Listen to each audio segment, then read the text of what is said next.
Niye men demez de ben o günden inandım ki.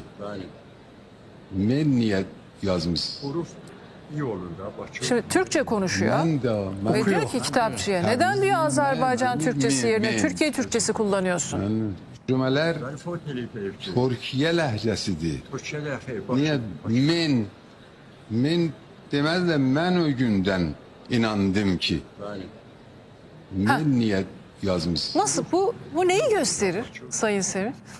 Ben ne diyeyim? Çok ilginç. Kendi Yani gidiyor. Tabii. Yani Zaten orada okuyabiliyor da konuşmayı bırakın okuyor. Hamenei çok ilginç bir şey var aslında. Çıkışları da vardı. Bundan 3 sene 4 Türkiye sene Türkçesini önce kullanmasına karşı çıkıyor. Çünkü şey istiyor. Yani kendi Türkçenizde kullanın diyor. Azerbaycan Türkçesini kullanın. Bu böyle bir çıkış yapmış ve kendisi de çok ilginç okuyor yani bunu.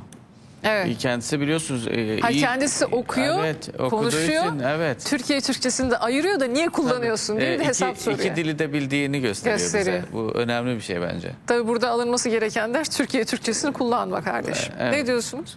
Şimdi önceden de bu Türkçe konuşmalar var. Bu şu tartışmayı yaratmıştı. Şiir okur zaten. Kendisinin Türk kökenli olup olmadığı da İran'da tartışıldı ki bununla ilgili net bir açıklama yapılmıyor.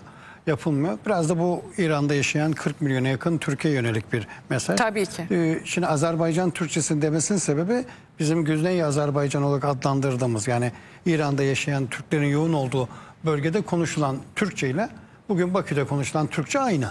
Aynı. Aslında hepsi Türk dili. Sadece lehçe ve ağız farklılıkları var. Ama zaten orada da lehçe diyor. Lehçe demiyor. Neden Türkçe dili kullandınız demiyor. Lehçesini kullanıyor. Lehçe, evet.